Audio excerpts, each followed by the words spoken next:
Okay, Chad Lang here. In this video, I want to talk about nuanced belief and nuanced believers, how to maintain that. I want to talk a little bit about magical thinking, and I want to talk about why I do not give an F about your testimony. And I usually try not to swear. I'll try not to swear, but I might be some colorful language might come out in this. So, people like Richard Bushman, who wrote the Joseph Smith biography, Rough Stone Rolling, member of the church, patriarch, Joanna Brooks, and Terrell Givens, these are people that you would call nuanced believers. Now, what is that? A nuanced believer is usually someone in academia, they've gotten an education, who chooses to believe in the whichever church they believe in. In this case, it's going to be the LDS Church, the Church of Jesus Christ of Latter-day Saints, even though they are well aware of the messiness of Mormonism. This means they are not your average traditional lay member believers. For whatever reason, they like the tradition, they like the atmosphere, their families are in it, and so even though they're aware of historical problems and other issues, they choose to go to church and maintain their faith anyways. And I don't have a problem with that. That's fine. That's a good thing. The thing is that in order to maintain being a nuanced believer, you don't go around telling everybody that you're a nuanced believer. And the reason why is because the average lay member does not understand. Most members of the church are magical thinkers. Most members of the church are only aware of the Sunday school narrative.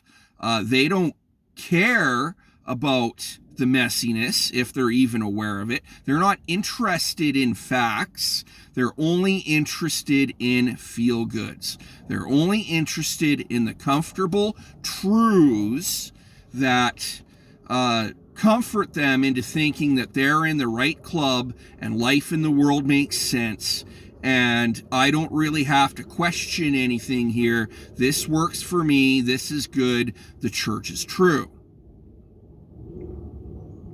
So, in Calgary, especially in areas where the church is strong, you have a lot of lay members. Lay members don't believe in things like the theory of evolution. Lay members believe in things like a 7,000-year-old earth. My dad is a very traditional lay member. He thinks that evolution is the modern-day Antichrist.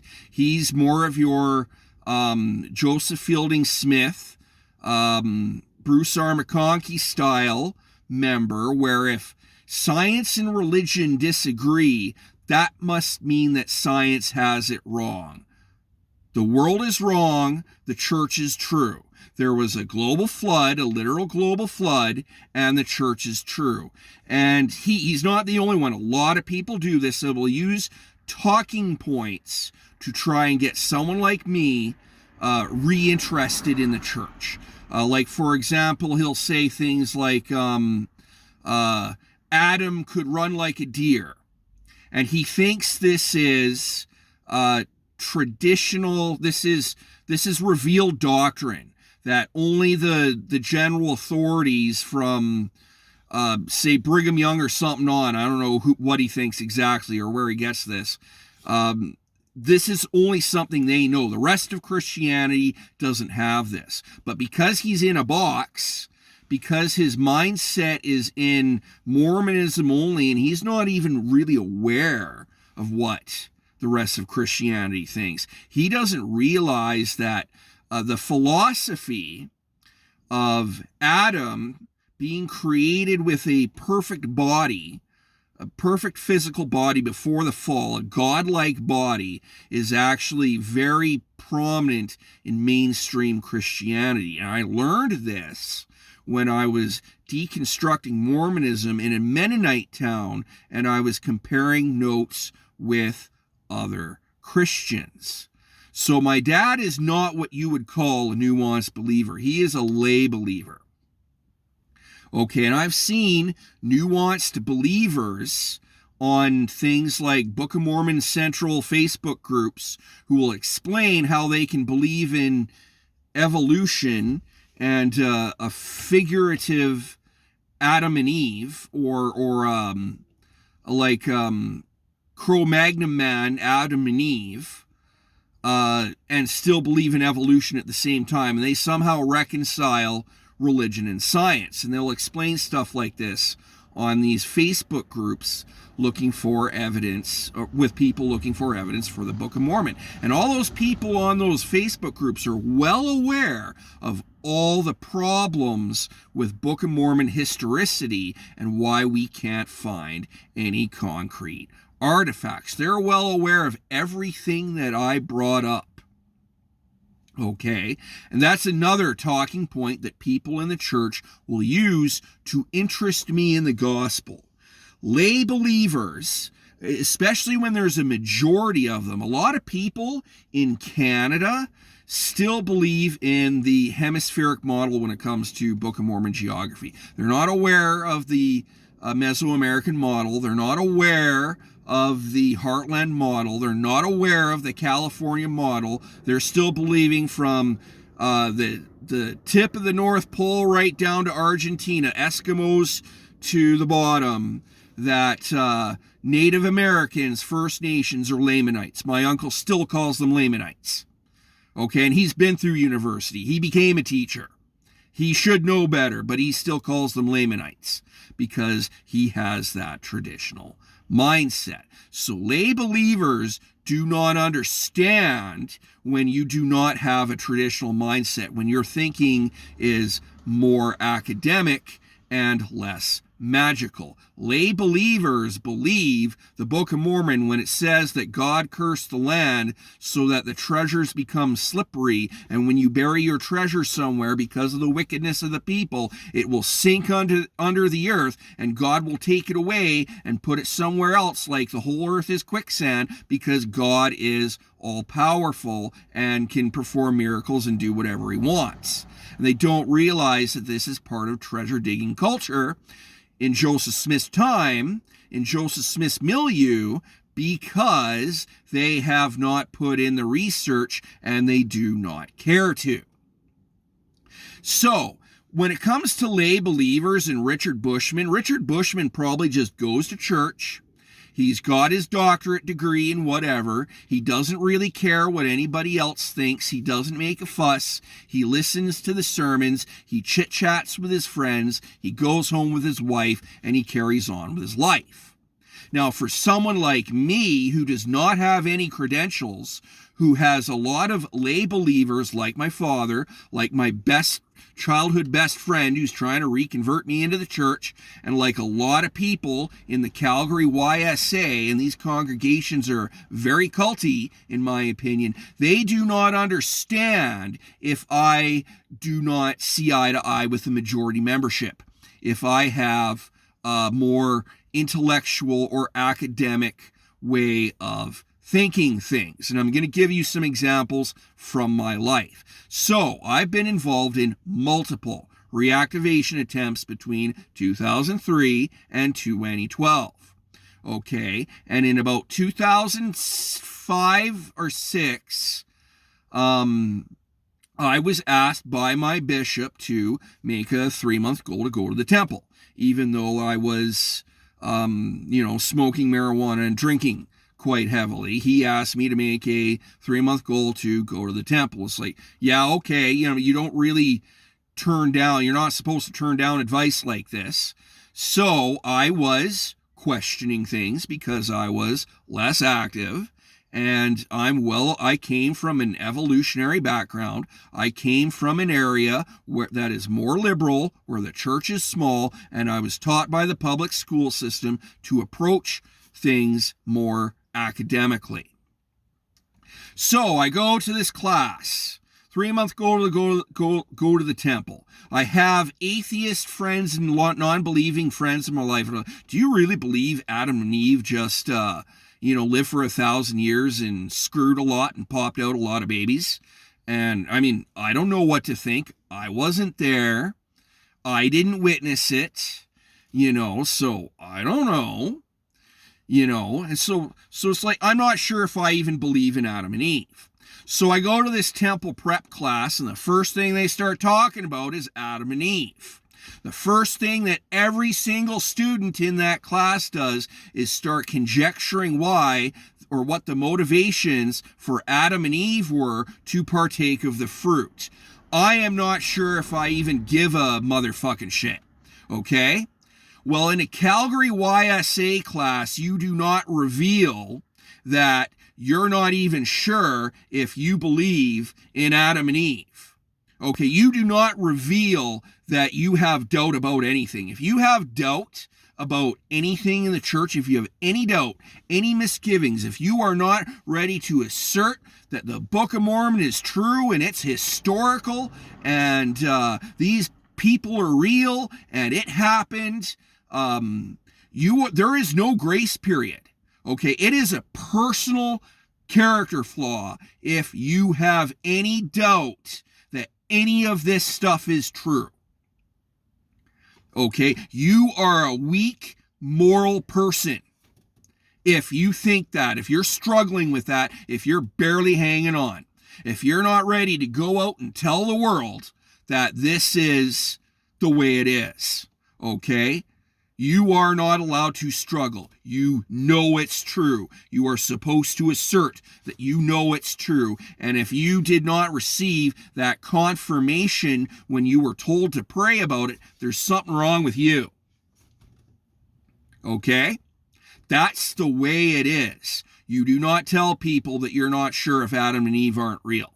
And I've tried to have these conversations with people at later dates. I tried to have a conversation with one of my roommates, good guy, very, very generous.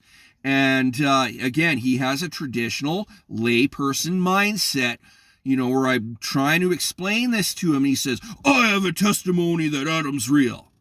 I don't give a fuck if you have a testimony that Adam's real. Okay? My position is, I wasn't there. I didn't see it. I don't know if the Earth's 2 billion years old or 7,000 years old. They're both a long time ago either way, and this is a stupid argument to get into. Okay, this does not matter. This has nothing to do with a person's personal morality or desire to be a better person in their life. Okay, another thing is people say the Book of Mormon was written for our day. And it's like, well, I find that the morals and values are for any person in any generation, in any point in time in history. It's timeless. No, you have to say the Book of Mormon was written for our day. And if you do not say the Book of Mormon was written for our day, people will say, well, it was written for our day, and this and this and this reason, and this and this, and this is this. And you're supposed to think that. You do not have nuanced belief. You do not tell people you have nuanced belief. You shut up, you hide, you have your nuanced belief in private, and you let people think whatever they want to think about life in the world. And that's okay for academics who've already went to university and gotten their degrees. But it's not okay if you're David Storm from the Chrysalids and you reveal to your family and the people of Wannock that you do not quite see eye to eye with their hardline religious thinking, that you're more liberal than they are, then they're going to create consequences for you that are not very pleasant. I mean, in the book, they look to lynch them. They're not going to lynch me physically, but there's going to be massive amounts of guilt tripping, massive amounts of Jesus Christ can't forgive you, massive amounts of you're not converted, massive amounts of your soul is in incredible danger, and massive amounts of moral disapproval. This is something I've been facing my entire life, okay? Where I am literally David Storm, and I cannot reveal that I do not see eye to eye with the general membership. except I have, because I came out of the closet as an apostate in 2017 when I resigned from the church. So everybody knows now. Okay? And I've done a lot of studying and a lot of research. I've read a lot of books. I've watched a lot of podcasts. I've read a lot of articles on the internet. I've really been down the Book of Mormon geography rabbit hole. I'm quite knowledgeable on the subject and many other subjects regarding Mormonism, and I still have lay members to this day, magical thinkers, childhood best friends who will comment on Facebook or say, these books are true, they are true books, the church is true, these books are true, I have a testimony that Adam's real, I know. You have been taught from birth, from the moment that you were old enough to get up and speak in front of a microphone, to assert things that you have no knowledge of. You do not know that Adam is real like I know that this is my hand in front of me. You do not know that. You do not have any perfect knowledge of that. You believe, you think, you subscribe, and you assert because you've been taught to assert, but you do not know. You don't. And they'll just keep insisting till they're blue in the face. I know. I don't give a crap if you know. Sure. All right. Sure. You know. I'm not going to argue with you. But if you're going to try and disagree with me and you have not put in the research, you know, it's like having a discussion with a kindergartner about calculus. Okay. And the kindergartner is not mature enough to understand why his knowledge is not as complete as the adult discussing calculus. Okay, that's how it is. And that's how fruitless these conversations are. Okay?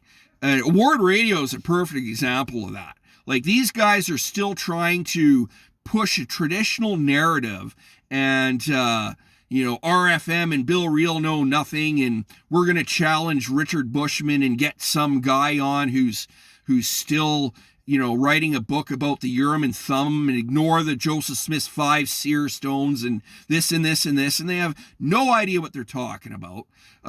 Jonah Barnes, same thing. Oh, there's no way that Joseph Smith could have, known about this and this in the Apocrypha. He had access to the Apocrypha while he was writing the Book of Mormon. We know which King James Bible he had.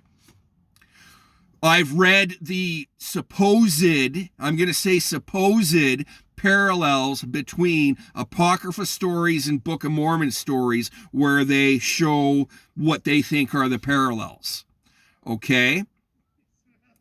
The very notion that he had access to the Apocrypha defeats your argument that he could not have known because he did not have access to the Apocrypha. He had access to the Apocrypha.